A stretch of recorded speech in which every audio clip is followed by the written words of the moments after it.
हाँ, motion in to dimension के दो टाइप्स हैं, जिसमें पहला टाइप है हमारे पास प्रोजेक्टाइल मोशन का। ठीक है, प्रोजेक्टाइल मोशन का। अब प्रोजेक्टाइल मोशन किसे कहते हैं, या ऐसा क्या है कि जिसकी वजह से इसे प्रोजेक्टाइल कहा जाता है। देखो, एक ऐसा मोशन जो कि ओनली डिपेंड करे किस पर, ऑन ग्रेविटी। बात समझ आई? सिर्फ वो किस पे डिपेंड करे, ग्रेविटी पे, और इससे कोई भी फोर्स इस पर एक्ट ना कर रही हो। यहां तक बात समझ आई? पहली बात समझ आई कि सिर्फ किस पर डिपेंड कर रहा है, ग्रेविटी पर डिपेंड कर रहा है, कोई और इसके ऊपर फोर्स अभी एक्ट नहीं कर रही। यानी जो चेंज आएगा किस में, नंबर एक मैग्नीट्यूड में, दूसरा चेंज आएगा किस में, डायरेक्शन में। दोनों चेंज आ किस वजह से रहे हैं, सिर्फ आपके पास ग्रेविटेशनल फोर्स यानी ग्रेविटी की वजह से आ रहे हैं। ये कब हो रहा है, इसका एक बेस्ट एग्जांपल लेते हैं। ये एक एग्जांपल है कि यहां आपके पास एक फुटबॉल है, यहां से आप उसे किक कर देते हैं, तो ये फुटबॉल जब ये ऐसे उड़ना शुरू होती है तो इधर तक जाती है। यह है जी प्रोजेक्टाइल मोशन का एक बेस्ट एग्जांपल, और ये टू डायमेंशनल मोशन है। अब टू डायमेंशनल कैसे है ये समझते, मुझे जवाब दो कि ये एक्स एक्सिस में गया या वाई एक्सिस में गया, या ऐसा बोलो कि आगे को गया या ऊपर को गया। ये देसी जुबान का अल्फाज आ गया। तो यहां से ये उड़ना शुरू हुआ है और इधर तक ये इस राइट आगे को गया, जिसे हम एक्स एक्सिस कह रहे हैं, है ना। फिर यहां से ये ऊपर भी गया और ऊपर से ये वापस नीचे को भी आया। इसका मतलब इसने एक्स एक्सिस में भी कोई चेंज आया है और वाई एक्सिस में भी कोई चेंज आया है। ठीक है, इसका मतलब ये जनाब ये मोशन है हमारा टू डायमेंशनल मोशन है।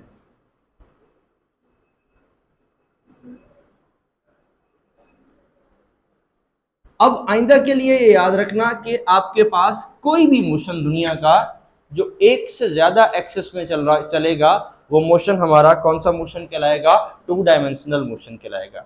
अच्छा सर, क्या इसकी कोई और एग्जांपल है? हाँ, circular motion two dimensional motion की एक एग्जांपल है। लेकिन एक बात याद रखना कि इसके अंदर ये इस सर्कुलर मोशन को प्रोजेक्टाइल नहीं कहोगे, प्रोजेक्टाइल ये है। ओके हो गई बात? चलें जी। अगर दो डायमेंशन का मोशन है तो फिर इसका मतलब इसमें दो तरह के डिस्प्लेसमेंट होंगे, फिर इसका मतलब दो तरह की वेलोसिटीज होंगी, फिर इसका मतलब दो तरह की एक्सेलरेशन होगी। तो एक काम करते हैं कि वन बाय वन स्टार्ट करो डिस्प्लेसमेंट पे। ठीक है, तो दो तरह के डिस्प्लेसमेंट कौन कौन से? एक डिस्प्लेसमेंट हमारा हॉरिजॉन्टल डिस्प्लेसमेंट होगा,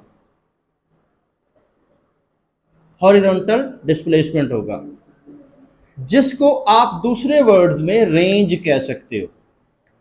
ठीक है, एक डिस्प्लेसमेंट हमारा वर्टिकल डिस्प्लेसमेंट होगा,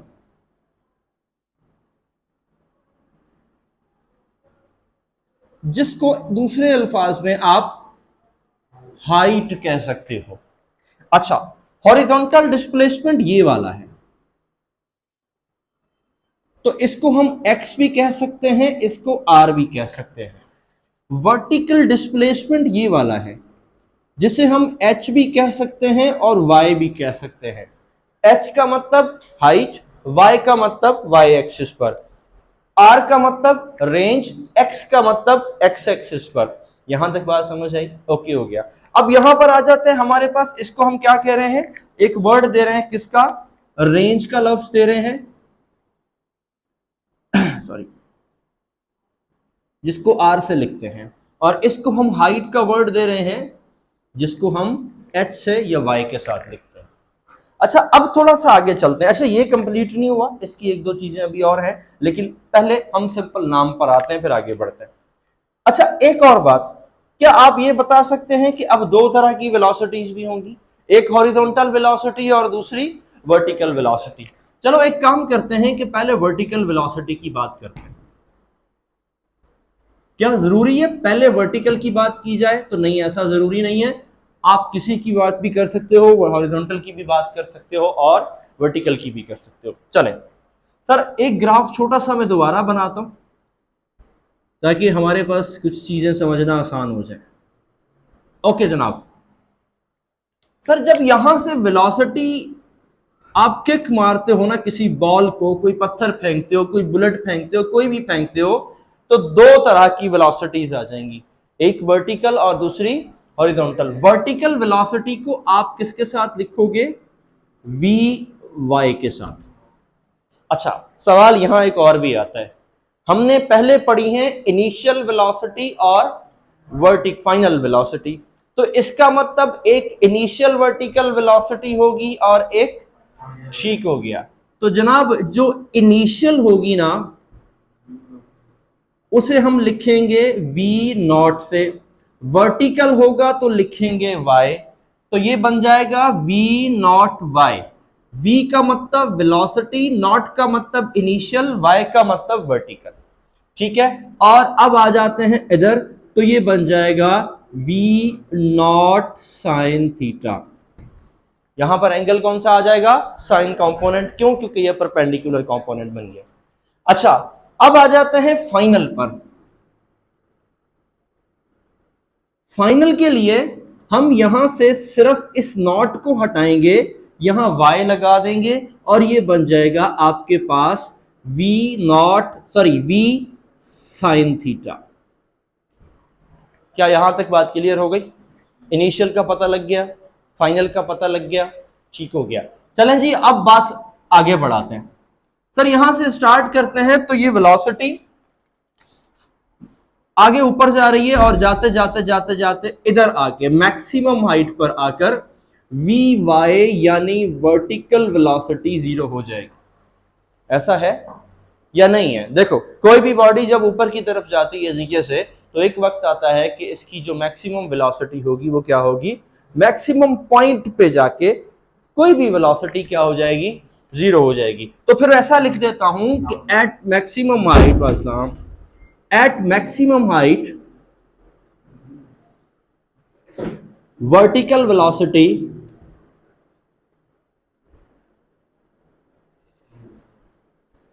will be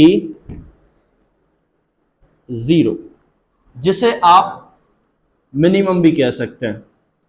चलें एक और सवाल।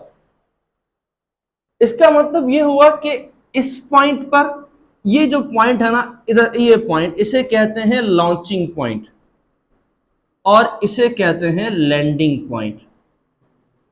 अच्छा जी, मान लो कि यहां से एक वेलोसिटी थी 50, जब ये ऊपर जा रही है तो यहां आके 40, फिर यहां 30, फिर यहां 20, फिर 10 और क्या हो जाएगी?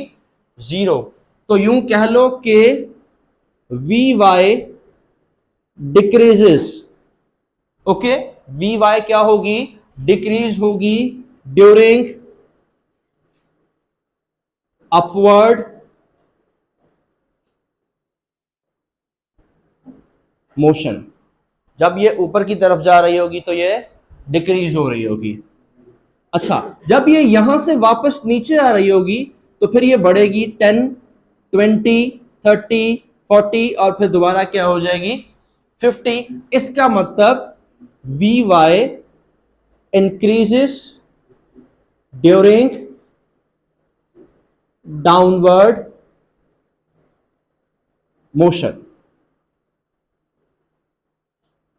एक और बात भी है, यहां देखो, इधर भी हमें 50 मिला, इधर भी हमें 50 मिला, ऐसा ही है ना? 50 से शुरू हुआ, कम हुआ 40, 30, 20, 10 एंड 0, फिर 10, 20, 30, 40 एंड 50।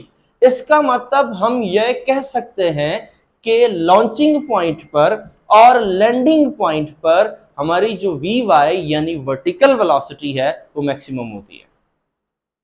ऐसा है या नहीं? ओके हो गया। इसका मतलब यह हुआ कि एट, या यूं लिख लेते हैं, V Y is maximum at launching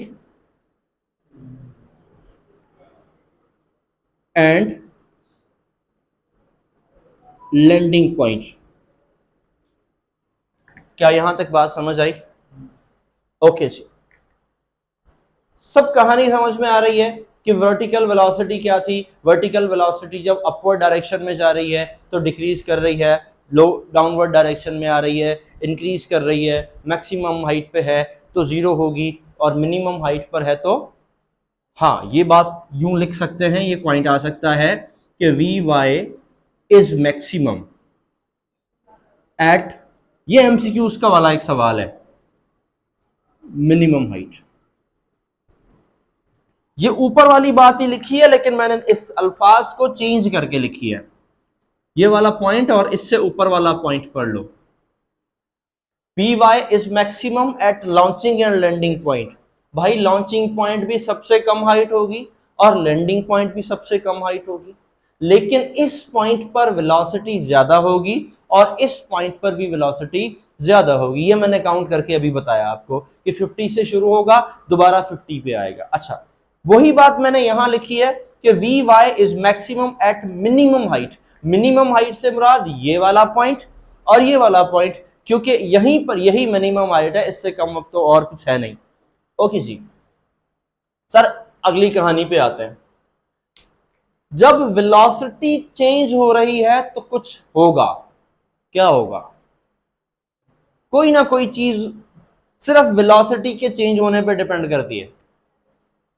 हाँ, डायरेक्शन नहीं, डायरेक्शन तो चेंज हो रही है, हाँ ठीक है, लेकिन सिर्फ नहीं, एक्सेलरेशन, क्या?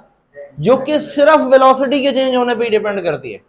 ये बात ध्यान में रखना, एक्सेलरेशन एक ऐसी फिजिकल क्वांटिटी है जो कि सिर्फ वेलोसिटी के चेंज होने पे डिपेंड करती है। अगर वो वेलोसिटी में चेंज आता है तो फिर एक्सेलरेशन होगी, अगर वेलोसिटी में चेंज नहीं आता तो मान लो एक्सेलरेशन नहीं होगी। ये ध्यान में रख लेना। दुनिया का कोई भी मोशन है, अगर उसके वर्ड में एक जुमला आपके सामने लिख दिया कि uniform velocity means acceleration zero, constant velocity means acceleration zero, ठीक है, या लिखा हो कि velocity is not changing means acceleration is zero. क्या मेरी बात समझ आई है? ओके हो गया, चलो फिर आगे चलते हैं। अब आ जाते हैं तो जनाब इसकी बात, हम वर्टिकल वेलोसिटी के बाद बात करते हैं किसकी? वर्टिकल एक्सेलरेशन की। मैंने अभी तो कहा था कि डिस्प्लेसमेंट भी दो तरीके के होंगे, वेलोसिटीज भी दो तरीके की होंगी और एक्सेलरेशन भी दो तरीके की होंगी, दोनों हॉरिजॉन्टल एंड वर्टिकल होंगी जनाब। अच्छा, एक बात ध्यान में लेकर आओ, यहां जितना भी चेंज आ रहा है वो किसकी वजह से आ रहा है? अच्छा, एक बात याद रखूं, ये पूरी बात जब मैं कर रहा हूं ना तो समझ लो कि देयर नो एयर रेजिस्टेंस। अभी तक हम हवा को डिस्कस नहीं कर रहे। मान लो कि ये जो कुछ भी हो रहा है ये किसी बिना हवा की हो रहा है, ऐसे कमरे में जहां एयर नहीं है। ओके, तो अब अगली बात बताओ, अब सवाल लेकर आओ कि ये जो वेलोसिटी में चेंज आ रहा है ये किसकी वजह से आ रहा है? हाँ, किसकी वजह से आ रहा है? अभी मैंने बताया था, इन्होंने भी अभी बताया था, ग्रेविटेशन फोर्स की वजह से। देखो, मैंने ऊपर फेंका तो मैंने तो एक दफा फेंक दिया, अब वेलोसिटी कम क्यों हो रही है? क्योंकि ग्रेविटेशन फोर्स उसे नीचे खींच रही है। ओके, यहां आने के बाद ये वेलोसिटी बढ़ क्यों रही है? क्योंकि ग्रेविटेशन फोर्स इसको नीचे खींच रही थी। तो पहले अपोजिट डायरेक्शन थी और अब आपके पास क्या होगी? डाउनवर्ड डायरेक्शन में, तो ये एक डायरेक्शन में आ जाएगी। अच्छा, तुम्हें पता है कि जब भी कोई बॉडी ऐसे फ्री फॉल फेंक देते हैं तो उसमें जो एक्सेलरेशन प्रोड्यूस होती है वो कौन सी एक्सेलरेशन कहलाती है? ग्रेविटेशनल एक्सेलरेशन, उसकी वैल्यू 9.8। तो पूरे मोशन में जो वर्टिकल मोशन होगा, यानी जो वर्टिकल एक्सेलरेशन होगा, will be G means 9.8 metre per second square, जिसको मैंने आपसे ये कहा था कि इंट्री टेस्ट के ड्रामे के अंदर आपने इसको 10 मीटर पर सेकेंड स्क्वायर ही कंसीडर करना है।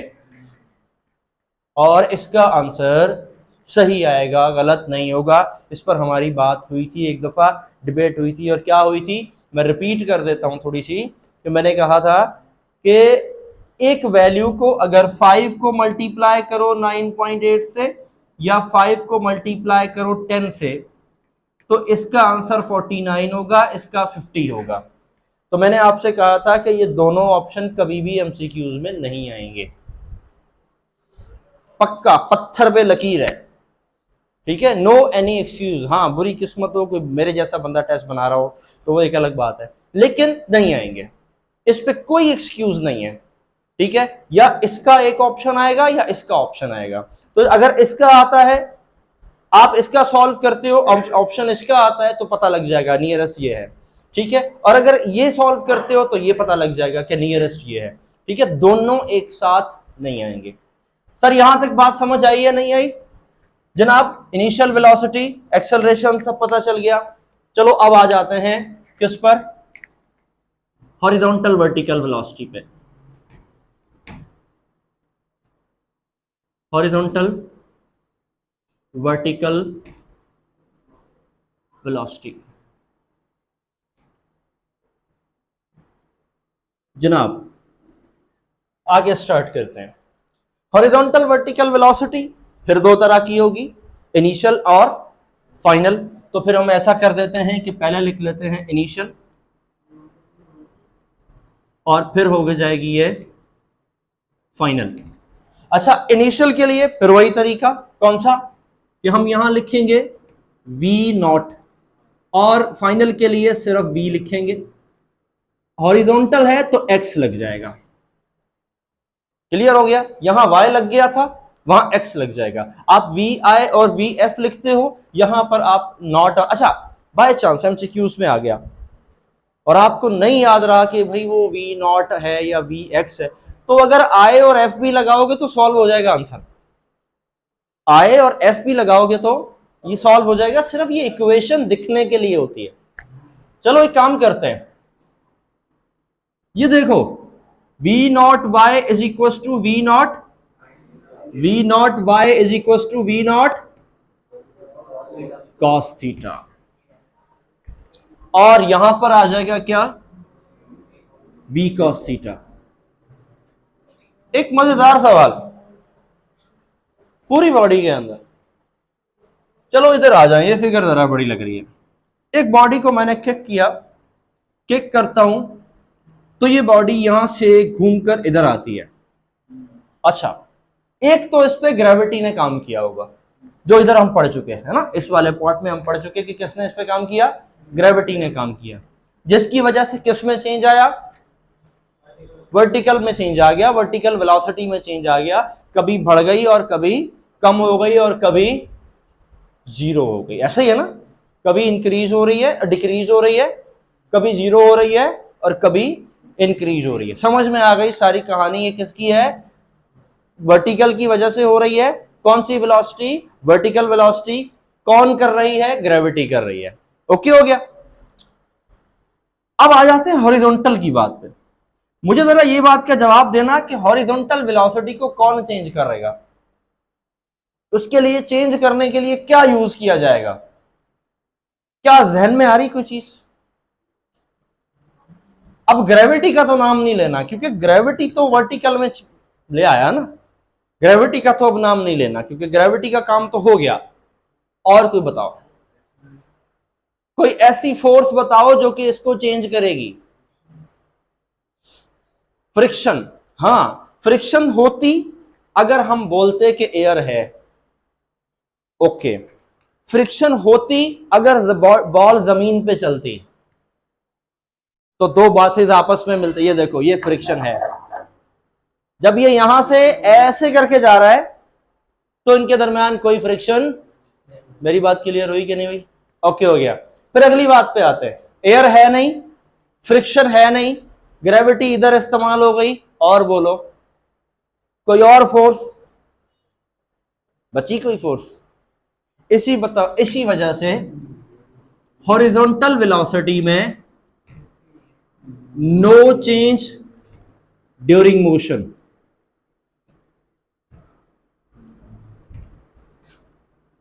हॉरिजॉन्टल वेलोसिटी चेंज ही नहीं होती है, यूनिफॉर्म रहती है। बात समझ आई कि नहीं? तो फिर यूं लिख सकते हैं हम कि v naught x is equal to V x.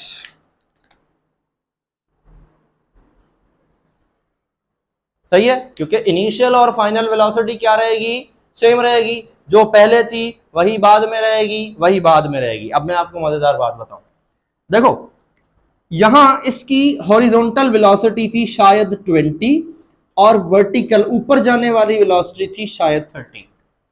अब सुनते रहना, ये बॉडी जब यहां पहुंची ना तो ये वाली वेलोसिटी शायद हो गई 20 और ये रहेगी फिर 20। जब ये यहां पहुंची तो ये हो गई शायद 15, ये रहेगी फिर 20। ये वाली बॉडी हो गई फिर शायद 10, ये रहेगी फिर 20। ये वाली बॉडी आ गई 5, हॉरिजॉन्टल वाली रहेगी फिर 20। यहां वर्टिकल वेलोसिटी हो गई 0, ये रहेगी फिर 20। अच्छा, अब ये वर्टिकल वेलोसिटी बढ़ना शुरू हो गई है, फिर 5 मगर ये 20, 10, 20, 15, 20 एंड 30, 20। जब तक बॉल या कोई भी प्रोजेक्टाइल जमीन से नहीं टकरा जाता तब तक हॉरिजॉन्टल वेलोसिटी में चेंज नहीं आता। ओके जी, तो मैंने पूरे उसमें लिख दिया कि नो चेंज ड्यूरिंग मोशन, ये पूरे मोशन में कोई भी चेंज नहीं आएगा। अभी अभी थोड़ी देर पहले मैंने एक जुमला बोला है कि अगर कोई आपसे ये कह दे कि वेलोसिटी यूनिफॉर्म है तो उसकी एक्सेलरेशन ऐसा ही है ना, तो फिर भाई ऐसी बात यहां भी है कि जनाब हॉरिजॉन्टल एक्सेलरेशन होती नहीं, यानी जीरो कहलाएगी, जीरो नहीं होगी। वर्टिकल एक्सेलरेशन होगी लेकिन हॉरिजॉन्टल एक्सेलरेशन नहीं होगी। वर्टिकल वेलोसिटी में चेंज आएगा, ऊपर जाते हुए बढ़ेगी, नीचे सॉरी कम होगी, नीचे आते हुए बढ़ेगी। ठीक है, हॉरिजॉन्टल वेलोसिटी सेम रहेगी। वर्टिकल वेलोसिटी मैक्सिमम होती है कहां पर? लॉन्चिंग और ठीक है, लेकिन हॉरिजॉन्टल वेलोसिटी हर जगह सेम होती है। वर्टिकल वेलोसिटी मैक्सिमम पॉइंट पर 0 होती है लेकिन हॉरिजॉन्टल वेलोसिटी सेम रहती है। यहां तक बात क्लियर हुई? चलो एक सवाल है जो कि एमसीक्यूज में आता है, यूं समझ लो कि कोई चमत्कारी सवाल है ये। ठीक है, फॉर एग्जांपल मैं आपसे कहता हूं कि प्रोजेक्टाइल या at maximum height, at maximum height the velocity of an projectile is option A 0, जिसको आ जाए थोड़ी देर चुप रहना क्योंकि सबको बोलने की मौका दें। v naught cos theta C, v not sine theta D, N O T. बहुत आसान सा सवाल है।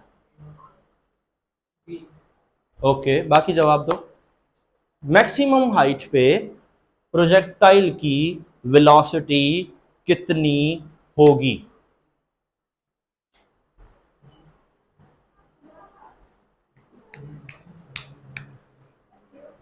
जीरो। जीरो एक ऐसी चीज है जिस पर दिल आ जाता है, ऐसा ही होता है, लेकिन जीरो नहीं है। ये जिसने जवाब दिया है आपने, ये सही है। कैसे सर? एक्चुअल में हमारा दिमाग फट से जाएगा किस चीज के ऊपर?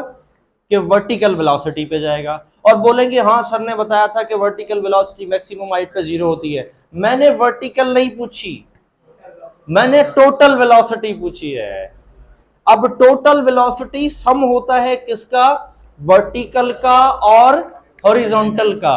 तो बच्चा अब बात सुनो, जब यहां पर बॉडी पहुंची, एक मिनट, जब यहां पर बॉडी पहुंची मैंने आपसे क्या कहा था कि इधर वेलोसिटी है 20, ये है 30। जब ऊपर पहुंचेगी टोटल कितनी है? 50। 20 हॉरिजॉन्टल वाली और 50 30 कौन सी है? तो ऐसे ही, हालांकि ऐसे सम नहीं आता, वो स्क्वायर रूट वाला सम होता है, मैग्नीट्यूड, लेकिन मैं थोड़ी देर के लिए कहता हूं ये कि टोटल कितनी है 50। जब ये यहां पहुंचेगी ना तो ये 30 वाली तो जीरो हो जाएगी, ये कितनी बचेगी 20 बचेगी। बात समझ आई या नहीं आई? तो ये वाले सवाल पे फोकस करना है कि अगर उसने ये लिखा है, सिर्फ वेलोसिटी का वर्ड लिखा है, तो मान लो कि आपके पास ये आंसर है, ठीक है। अगर आपके पास उसने वर्टिकल वेलोसिटी का वर्ड लिखा है तो फिर जीरो है, और अगर उसने हॉरिजॉन्टल का वर्ड लिखा है, ठीक है, एक सवाल ऐसा भी आ सकता है, यह भी बनाते हैं, a projectile launches with an initial horizontal velocity of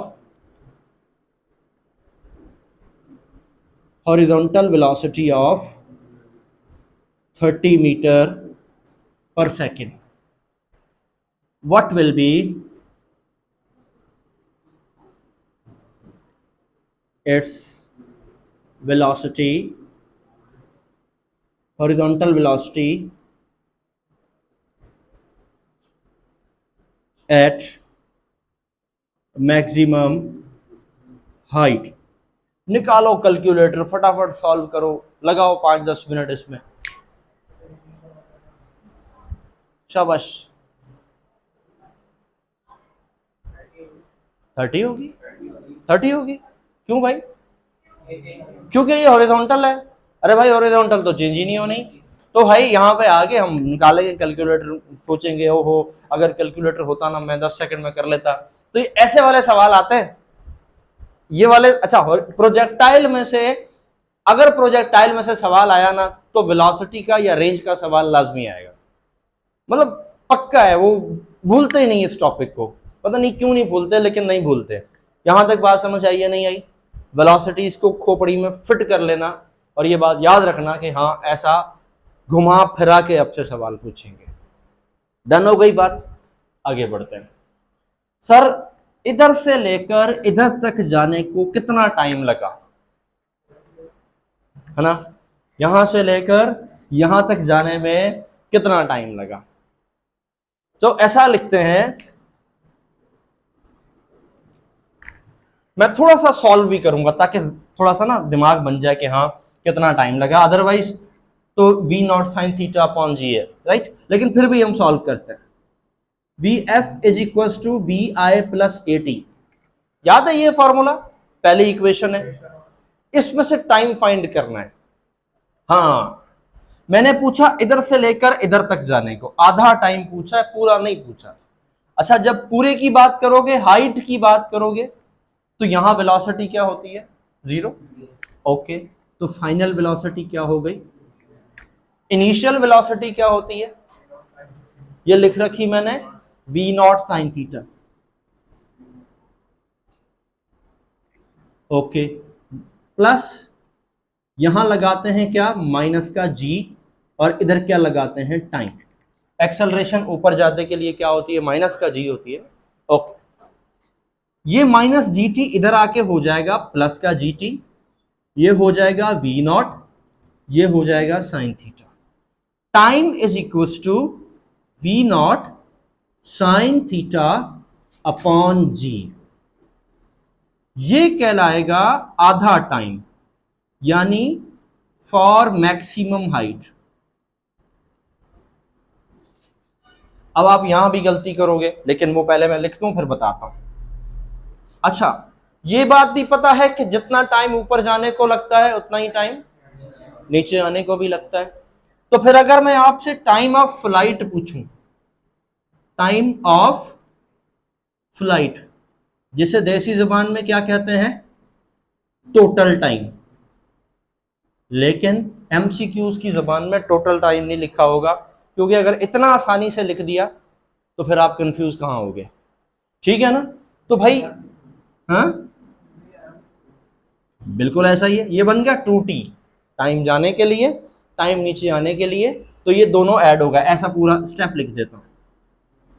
ये ले, अब ये बनेगा 2t, 2t की वैल्यू मैं लिख देता हूं v not sine theta upon g. Sir ये बन गए हमारे पास दो टाइम, एक टाइम है मैक्सिमम हाइट का, एक टाइम है पूरे सफर का, यानी इधर से लेकर इधर तक आने में जो टाइम लगा वो कितना लगा, वो है ये टाइम। अच्छा, अब सवाल ये आएगा कि सर इधर क्या गलती होगी, इधर ये गलती होगी कि आपको पता नहीं लगेगा कि आपसे पूछा है कौन सा टाइम।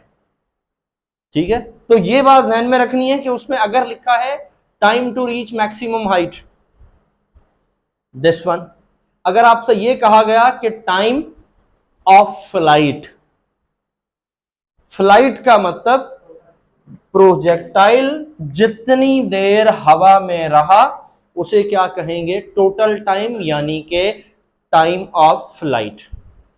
ओके, यहां तक बात समझ आई? या फिर ऐसा सवाल पूछा होगा कि प्रोजेक्टाइल कितनी देर हवा में रहा।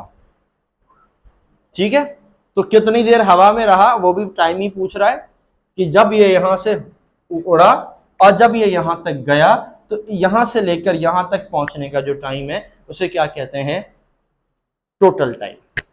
सर दो बातें आ गई, कौन कौन सी आ गई? वेलोसिटी हो गई, ये वाली वेलोसिटी भी हो गई, इनके साथ इनकी एक्सेलरेशन हो गई, इनके साथ इनका टाइम की वैल्यू भी हमारे पास आ गई। अच्छा, लेकिन इनको हम बेसरो सामान छोड़कर गए थे, ठीक है ना, डिस्प्लेसमेंट को। तो सबसे पहले अगर कोई आपसे ये पूछे कि बताओ मैक्सिमम हाइट कितनी है ना, आपसे ये पूछे कि बताओ मैक्सिमम हाइट कितनी है, तो सर बताओ फिर मैक्सिमम हाइट कितनी है। अब हाइट के लिए, अच्छा कई दफा ऐसा होता है कि चीजें भूलती हैं, फॉर्मूला भूलता है, तो कुछ फॉर्मूलाज को ना फटाफट ड्राइव करने की आदत भी डालो। अब ये वाला जो फॉर्मूला है ना, ये फटाफट ड्राइव करने वाला फॉर्मूला है। ठीक है, बगैर कौन सा इक्वेशन लगाओगे, दूसरी लगाओगे या तीसरी लगाओगे? तीसरी भी लगा सकते हो, दूसरी भी लगा सकते हो, तुम्हारी मर्जी है, तुम कोई भी लगा लो। ठीक है, ओके। फॉर एग्जाम्पल अगर तुम कहते हो सेकंड लगानी है, s is equals to v i t plus half a t square. S को एच कर दें, क्यों? हाइट की बात हो रही है ना, तो डिस्टेंस किस में कन्वर्ट हो जाएगा, हाइट में। ओके, ये लो भाई, इनिशियल वेलोसिटी ये रही, ऐसा ही है ना, लिख देते हैं, ये आ गई क्या, v not sine theta. Sir time ये रहा है ना, मैंने ऊपर जाने का यहां तक का आपसे क्या पूछा, हाइट पूछी है ना, तो हाइट तक का टाइम ये रहा, वैल्यूज हैं, तो ये बन गई आपके पास v not sine theta upon g. Sir 1/2, आगे चलें, एक्सेलरेशन ऊपर जा रहा है ना, तो वैल्यू क्या बनेगी, माइनस का जी। ओके, और ऊपर आ जाएगा टाइम, टाइम की वैल्यू कितनी है फिर से, v not sine theta upon sine theta upon g square. Solve कर दें, h is equal to v को v से मल्टीप्लाई करते हैं v square, sine theta sine square theta divided by g minus, आगे चलें, हाँ भाई क्या बनेगा, 1/2, एक जी इस जी के साथ कैंसिल हो जाएगा, बाकी बचेगा क्या, v not square sine square theta divided by g. क्या कह रहे हो, जी एक कैंसिल हुआ है, स्क्वायर था। अच्छा जी, सर एलसीएम ले लें, क्या बचेगा, 2g, जी और जी कैंसिल, 2 ऊपर चला जाएगा, सही है, फिर ऊपर वैल्यू आ जाएगी v not sine square theta, g 2 भी कैंसिल, जी भी कैंसिल, क्या बचा, v not sine square theta. Minus कर दो, कितना बचा, v not sine square theta divided by g. थोड़ा सा तेज मैंने इसलिए किया कि अभी आपको ये प्रैक्टिस नहीं करानी कि इक्वेशन सॉल्व कैसे करनी है, अभी आपको ये प्रैक्टिस करानी है कि हाइट का फॉर्मूला क्या है। हाँ सॉरी, हाइट का फॉर्मूला क्या है। यहां तक बात समझ आई कि नहीं आई? अच्छा, एक फॉर्मूला आ जाए रेंज का, इधर से लेकर इधर तक कितना डिस्टेंस है, कौन सी इक्वेशन लगाएं बताओ। ये तो थी आपके पास कौन सी हाइट, मैक्सिमम हाइट, ठीक हो गया। अब मैं अगर आपसे ये पूछूं कि मैक्स रेंज का फॉर्मूला क्या लगाओगे, बताओ रेंज के लिए क्या फॉर्मूला लगाएं। यहां पे देखो ट्रिक है, सोचना, फॉर्मूला लगाने की ट्रिक होती है। क्या रेंज में यानी हॉरिजॉन्टल साइड में वेलोसिटी चेंज हो रही है? नहीं। दिमाग में फिट कर लो, वेलोसिटी चेंज हो रही है? नहीं। एक्सेलरेशन है? नहीं। तो कोई ऐसी इक्वेशन ढूंढ के लाओ जिसमें ना एक्सेलरेशन का फंडा है ना वेलोसिटी के चेंज वाला फंडा है। इनिशियल फाइनल वाली ना कहानी है ना एक्सेलरेशन की कहानी है, वो चीज लाओ जिसमें ये दोनों नहीं है। S is equal to v t. देख लो भाई, इसमें कोई इनिशियल फाइनल नहीं है, इसमें कोई एक्सेलरेशन नहीं है, फाइंड हो जाएगा। देखो S की वैल्यू याद है, S को वैल्यू नहीं बल्कि S को तो हम R करेंगे क्योंकि हम क्या फाइंड कर रहे हैं, रेंज। ओके, V की वैल्यू कौन सी, वी नॉट कॉस थीटा या v not sine theta, change नहीं हो रहा, कोई तो लगेगी, साइन और कॉस में तो फर्क है ना, हाँ कॉस वाली आएगी। अच्छा, टाइम कौन सा लगेगा, आधे वाला या पूरे वाला, पूरे वाला, क्योंकि रेंज का तभी पता लगेगा जब डिस्टेंस पूरा हो जाएगा। डन। तो जनाब लिख देते हैं टाइम की वैल्यू कितनी है, टाइम कहां है, ये रहा, 2v0 साइन थीटा अपॉन जी।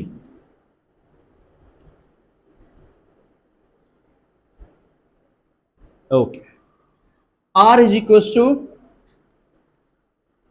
v0 square 2 sine theta cos theta.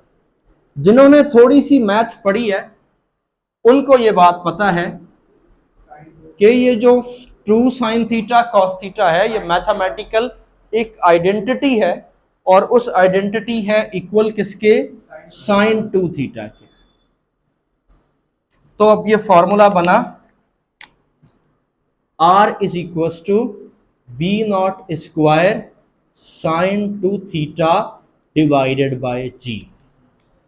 अच्छा, अब यहां पर देखो दो ट्रिक्स है छोटी सी, वी नॉट स्क्वायर यहां भी है यहां भी है, sign square theta divided by 2g। Formula ढूंढने का शॉर्ट तरीका बताऊं अगर आ गया तो, अगर 2 नीचे है तो मानो हाइट का है, अगर ऊपर है तो मानो रेंज का है, इधर और इधर। अगर 2 नीचे है तो मान लो हाइट का है, और हाँ इसमें भी गड़बड़ कर सकते हैं लेकिन फिर भी करीब पहुंच जाओगे कि अगर नीचे है तो मानो हाइट का है, और अगर ऊपर है तो मानो रेंज का फॉर्मूला है। यहां तक बात समझ आई, दिमाग में बात आई। अच्छा सर, एक एमसीक्यूज आ गया, वो एमसीक्यूज आपके पास ये आ गया कि मुझे ये बताओ कि उस एंगल का बताओ जिस एंगल पर सबसे ज्यादा रेंज होती है। एक बात है देखो, ये जो क्रिकेट वाले शौकीन हैं इनको पता होगा कि यार हिट तो बड़ी जोर से मारी थी उसने, तो लगाया सही नहीं उसने ना, थोड़ा सा चेंज था, अगर थोड़ा एंगल सीधा होता ना तो ये कैच नहीं होना था, ये पक्का वो बॉल ज्यादा ऊपर चले गई। ऐसे कुछ जुमले हम बोलते हैं भाई, वो प्रोजेक्टाइल ही होता है, राइट, वो प्रोजेक्टाइल की कहानी है कि इसका मतलब ये है कि सिर्फ ताकत नहीं लगानी होती, दिमाग भी लगाना होता है, राइट। तो वो दिमाग ढूंढना है, वो एंगल ढूंढना है जिसपे हमें मैक्सिमम हाइट मिलती है, 45 डिग्री। ओके जनाब,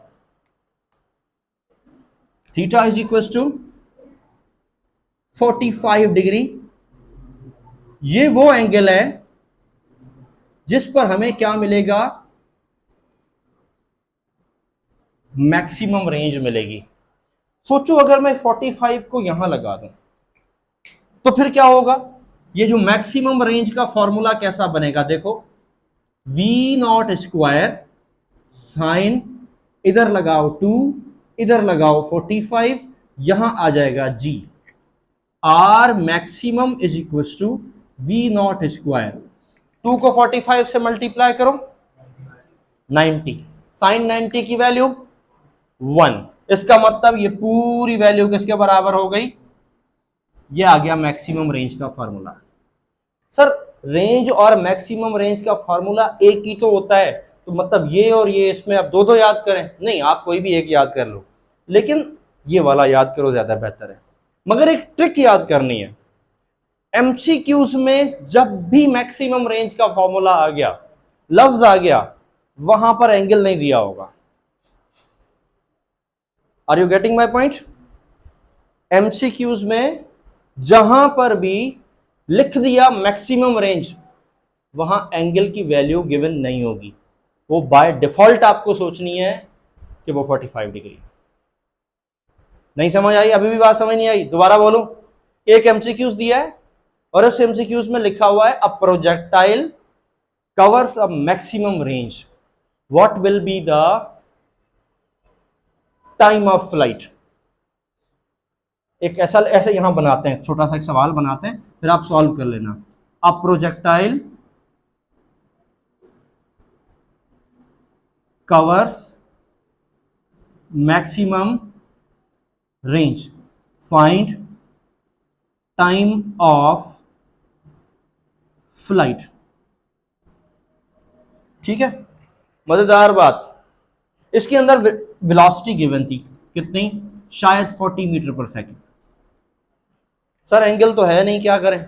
देखो इसमें एक ही वैल्यू गिवन है, कम वक्त दो वैल्यूज कांस्टेंट है, कौन सी, ये वाली पहले से पता होनी चाहिए, दूसरी एंगल आपको पहले से पता होना चाहिए 45।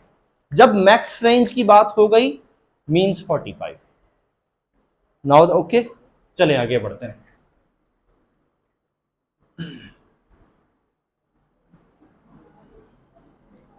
आगे बढ़ने के लिए for example sir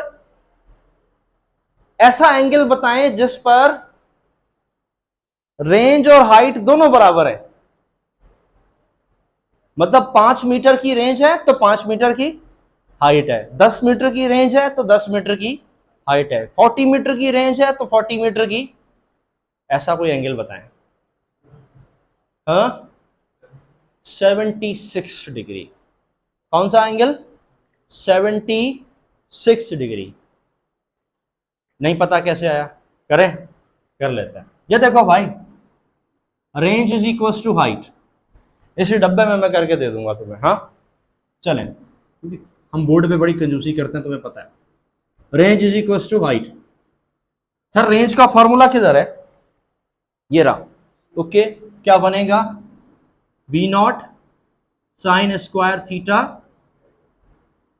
divided by g, ऐसा ही है, साइन 2 थीटा, सॉरी मैंने भी उल्टा लिखा, sine 2 theta divided by g. Okay इसको मैं यहां कर दूं तो ज्यादा बेहतर है, फिर बाद में बोलोगे सर कचरा ज्यादा कर दिया।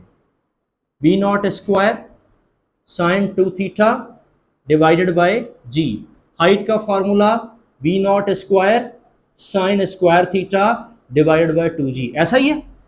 चलो प्रूफ कर लेते हैं फिर। सर ये तो गया,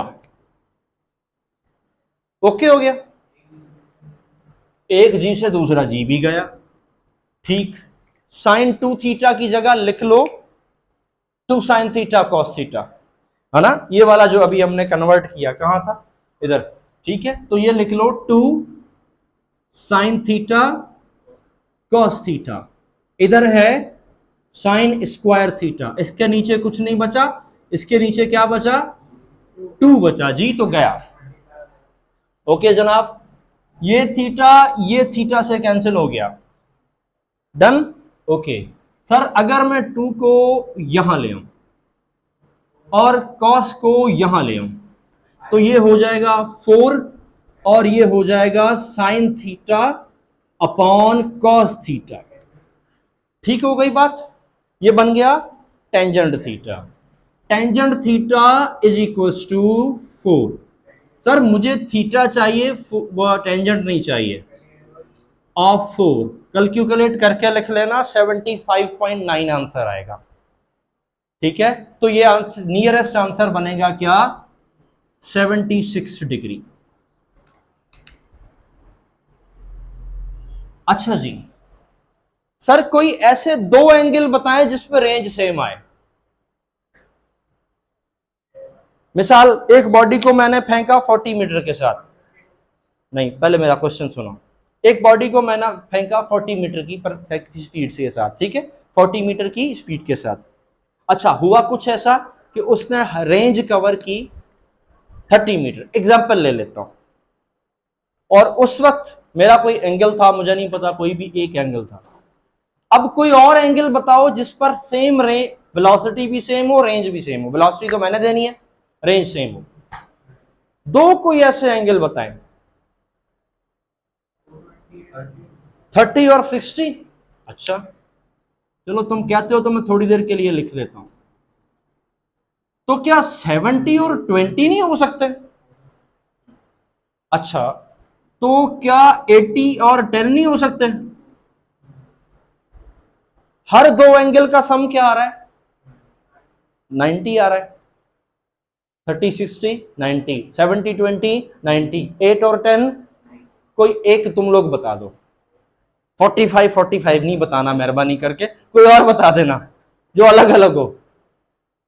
कुछ बताओ। चलो 50 40 कर लो भाई। ऐसे एंगल्स को क्या कहते हैं? सप्लीमेंट्री या कॉम्प्लीमेंट्री? मैथ वालों, मैथ वालों किधर गए? सप्लीमेंट्री या कॉम्प्लीमेंट्री? कॉम्प्लीमेंट्री एंगल्स कहते हैं, सही है। ऐसे दो एंगल जिनका सम 90 आ जाए, उस पर रेंज इक्वल होगी। जो रेंज इधर होगी वही रेंज इधर होगी, जो रेंज इधर होगी वही रेंज। देखो मैं तुम्हें समझाऊं, इधर देखो, ये फिगर बन रखी है ना, इधर देखो। एक बॉडी को मैंने फेंका 30 डिग्री के साथ, ठीक है, उसकी कोई ना कोई वेलोसिटी थी 40, तो इसने इतनी रेंज कवर की। सर अब मैं किस वेलोसिटी के साथ दोबारा फेंकूं, सेम वेलोसिटी है, किस एंगल के साथ फेंकूं मुझे रेंज सेम मिले? तो आप एक काम करो, 60 के साथ फेंको तो वही आंसर मिलेगा। सर मैंने फेंका है इसको 70 के साथ, मुझे सेम रेंज चाहिए, तो अब आप एक काम करें, इसको 20 के साथ फेंकें, वही रेंज मिलेगी। मेरी बात समझ आ रही है कि नहीं आ रही? कि जो जिन दो एंगल का सम 90 है, हर उन दो एंगल पे वही आंसर मिलेगा। जो 20 पे मिलेगा 70 पे मिलेगा, जो 30 पे मिलेगा वो 60 पे मिलेगा, जो 50 पे मिलेगा वो 40 पे मिलेगा, जो 10 पे मिलेगा वो 80 पे मिलेगा। और ये बड़ा तगड़ा सवाल आता है। और एक मजेदार बात बताऊं, आपकी बुक में गिवन है, आपके न्यूमेरिकल्स में गिवन है, आपके बुक के एक प्रोजेक्टाइल के आखिर के टॉपिक में लिखा हुआ ये वाली बात। तो ये बड़ा कई बार ये बात आई है ना, तो इसलिए ध्यान में रखना, ये एमसीक्यूज आता रहता है कि ऐसे कोई दो, अच्छा एंगल्स ध्यान में रखो, तीन एंगल हम जल्दी से याद करते हैं। पहला एंगल जिस पर रेंज मैक्सिमम होती है 45, वो एंगल बताओ जिस पे रेंज और हाइट सेम होते हैं 76 या 75.9। तो 76 ही लिखा होता है, 75.9 नहीं होता। ठीक है, आप 76 याद कर लें तो 75.9 लिखा होगा तो फील आ जाएगी कि करीब वाला यही है, राइट। वो दो एंगल बताएं जिस एंगल पर आपकी रेंज बराबर रहती है सेम वेलोसिटी के साथ। तो हर वो दो एंगल का पेयर जिसका सम 90 हो सकता है 30 60, 70 20 और 80 10 लिखा हो और नीचे लिखा हो ऑल ऑफ दीज। तो आपने टिक क्या किस पे करना है? ऑल ऑफ दीज पे टिक करना है। It's depend on your situation कि उसमें क्या गिवन है, बट इस बात को खोपड़ी में फिट कर लो कि ये हर वो दो एंगल है जिसका रेंज सेम रेंज मिलेगी। बात क्लियर हुई कि नहीं हुई? अच्छा सर, ये जो पूरा प्रोजेक्टाइल है, इस पाथ को क्या कहते हैं? हाँ, क्या कहते हैं? कहते तो हैं पाथ ऑफ प्रोजेक्टाइल, उसको कोई और नाम दिया जाता है। इस पाथ को ट्रेजेक्ट्री का वर्ड बोला जाता है। ये ट्रेजेक्ट्री कौन सी है? पैराबोला या हाइपरबोला? गए काम से, हाँ आ गई मैथ इधर भी। पैराबोला या हाइपरबोला? यार इतना भी नहीं बता रहे तुम। ये ऐसे ग्राफ को क्या बोलते हो? चलो ये तुम देख लेना, एक सवाल तो तुम पे छोड़ू। हाँ,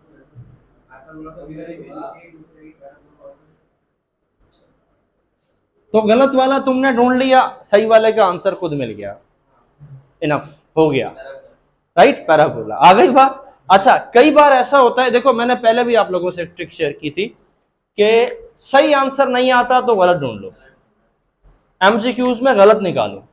यार ये तो नहीं हो सकता, यार ये भी नहीं हो सकता। अगर तुमने एक भी गलत निकाल लिया ना तो 70% चांसेस बढ़ गए एमसीक्यूज के सही होने के, क्योंकि तुमने एक गलत को बाहर निकाल दिया। अब रहेगा 75% आपकी चांसेस आ गए। अगर तुमने एक गलत और निकाल लिया ना तो तुम्हारे पास 50% चांसेस हो गए आंसर सही होने के। क्यों? क्योंकि अब आप, यानी 50 भी नहीं, यूं समझ लो कि अब आपके पास 80% चांसेस हो गए सही होने के, क्योंकि अब आपके पास दो ऑप्शन है, दो को आप क्रॉस मार चुके हो। ठीक है ना, दो को आप क्या कर चुके हो? क्रॉस मार चुके हो कि नहीं यार ये पॉसिबल ही नहीं है। ठीक है, तो इस बात पे अच्छा, बाय चांस कभी कभार ऐसा आता है कि रेंज मैक्सिमम कब होती है? अब रेंज मैक्सिमम कब होती है ना, तो उसके अंदर अगर एक आंसर लिखा होगा 0, 3-4 एंगल आते हैं, 0, 90, 180 और 45, 0, 90, 180 और 45।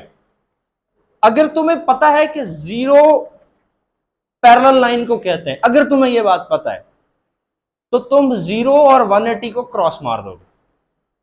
देखो यहां पे मैं बना के दे देता हूं, ऑप्शंस बना के देता हूं 4, 0 डिग्री, 90 डिग्री, 180 डिग्री और तीसरा कौन सा था? 45 डिग्री। ये मैक्सिमम रेंज के लिए एंगल्स है। अगर तुम्हें यह पता है कि 0 का मतलब क्या है? पैरेलल है, तो फिर तुम 0 और 180 को तो ऐसे हाथ के साथ कैंसिल कर दोगे। भाई नहीं, बॉडी उड़ेगी ही नहीं, 0 डिग्री तो नीचे नीचे ही चलता रहेगा ना, ऐसे जाएगी बॉडी, ऐसा है ना, या जमीन पे चलती रहेगी, तो बॉडी तो एंगल बनाएगी ही नहीं। एंगल बनाएगी नहीं तो 0 और 180 पैरेलल, एंटी पैरेलल, दो एंगल तुमने उड़ा दिए। अब तुम्हारे लिए दो एंगल बचे, इसके अंदर से तुम्हारी प्रिसिशन करीब करीब आएगी, आंसर करीब करीब तुम निकाल सकते हो। हाँ यार नहीं, मैं इसके करीब हूं, मैं इसके करीब हूं। बात समझ आई कि नहीं आई? ये दो बातें अगर आपने खोपड़ी में रखनी है कि पहले सही ढूंढने की कोशिश करो, फिर गलत ढूंढने की कोशिश करो। गलत ढूंढोगे तो आंसर ज्यादा सही जाएगा बजाय सही ढूंढने के। गलतियां निकालोगे, गलती एक निकली, दो निकली, तो करीब आ जाओगे, सम को जाओगे, आपके बहुत नियरेस्ट हो जाएगा। जब नियरेस्ट हो जाएगा तो आपके पास ऑटोमेटिकली आंसर क्या आ जाएगा? करीब हो जाएगा। यहां तक बात समझ आई? अब बताओ टाइम कितना है मेरे पास? यार ये क्या बात हुई? मैं जब तुमसे टाइम पूछता हूँ तो कभी भी बोला है कि तुमने 5 मिनट रहता है? नहीं, कभी तुमने बोला है कि 5 मिनट रहते हैं? हाँ भाई ये बताओ कोई चीज। अच्छा एक मजेदार बात बताऊं, टॉपिक भी पूरा हो गया, मैंने तभी टाइम पूछा था। हाँ, 2-4 एमसीक्यूज की जगह खाली थी तो वो अब कल करेंगे। इसकी कुछ एमसीक्यूज मैं आपको कल कराऊंगा, ठीक है? तो वो बाद में आप लोग कर लेना, लेकिन बाकी ये कंप्लीट हो गया।